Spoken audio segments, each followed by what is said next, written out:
Nesse vídeo, quero falar do Salmo 2, o Salmo da Realeza Divina.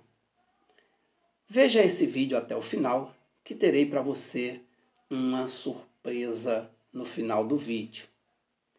Mas antes, quero lhe pedir, se inscreva nesse canal, deixe seu like, ative o sininho, porque fazendo isso você me ajuda e não perde também os nossos próximos vídeos. Vamos ao assunto do Salmo 2, o Salmo da Realeza Divina. O Salmo 2 é encontrado no livro dos Salmos do Antigo Testamento da Bíblia Sagrada. Este salmo é atribuído ao rei Davi e possui um tom profético e messiânico, retratando a soberania e o poder de Deus sobre os reis e nações da terra. O salmo também aponta para a vinda de um rei messiânico que governará com justiça e julgará as nações da terra. O salmo começa com uma pergunta incisiva, diz o salmista: por que se enfurecem os gentios e os povos imaginam coisas vãs? No versículo 1. Essa pergunta expressa a perplexidade de Davi diante da rebeldia e da oposição dos governantes terrenos contra Deus. Ele reconhece que a verdadeira autoridade pertence a Deus e que os líderes que se levantam contra ele estão agindo em vão. O salmista diz no versículo 2 que Deus no céu rir-se daqueles que conspiram contra ele e contra o seu filho. A expressão aquele que está entronizado nos céus refere-se a Deus como o governante supremo e soberano sobre toda a criação. Ao dizer que ele se ri e zomba, o salmista está usando uma linguagem metafórica para descrever uma atitude divina de desprezo e desdém em relação àqueles que se rebelam contra ele.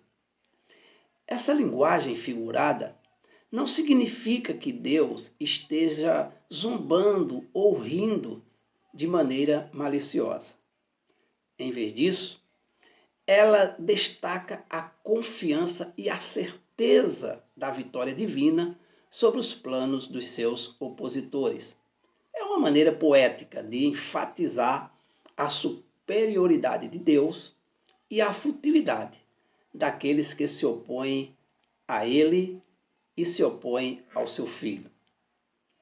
O Salmo 2 continua descrevendo como esses líderes e nações se unem contra Deus e o seu ungido, o rei messiânico. Eles conspiram e planejam derrubar o domínio divino sobre as nações. O Salmo 2 continua descrevendo a autoridade e o poder do ungido de Deus. Ele recebe as nações como herança e o mundo como sua propriedade.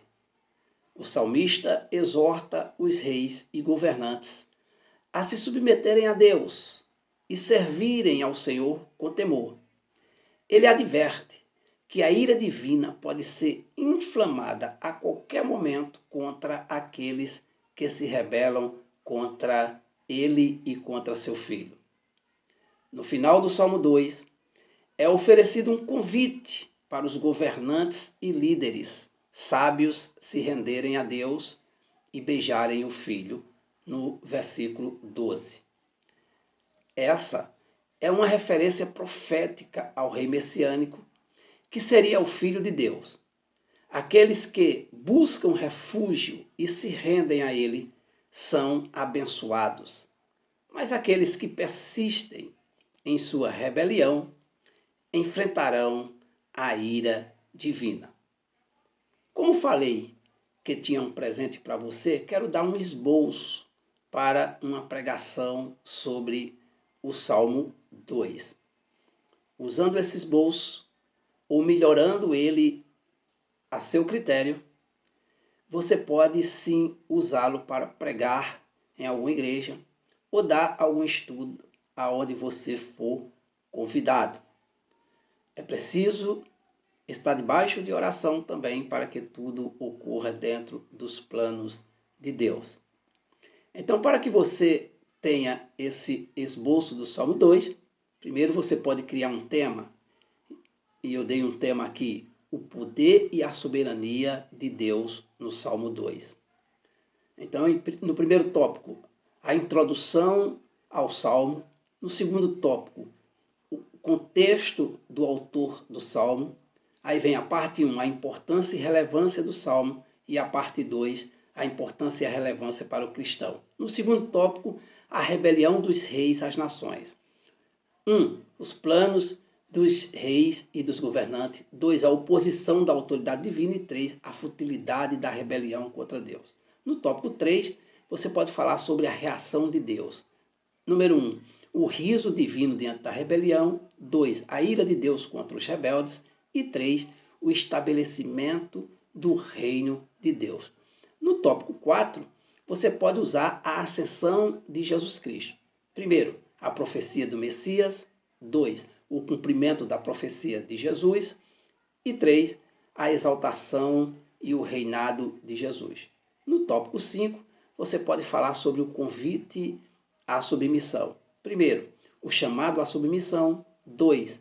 A adoração. 3. O arrependimento dos rebeldes. 4. A bênção daqueles que se rendem ao Senhor. No tópico 4, você pode usar como tema a advertência e a esperança. Primeiro, a advertência para os rebeldes. Segundo, a promessa de salvação para os que confiam em Deus. Terceiro, a vitória final do reino de Deus. No tópico 6, você pode fazer uma aplicação prática.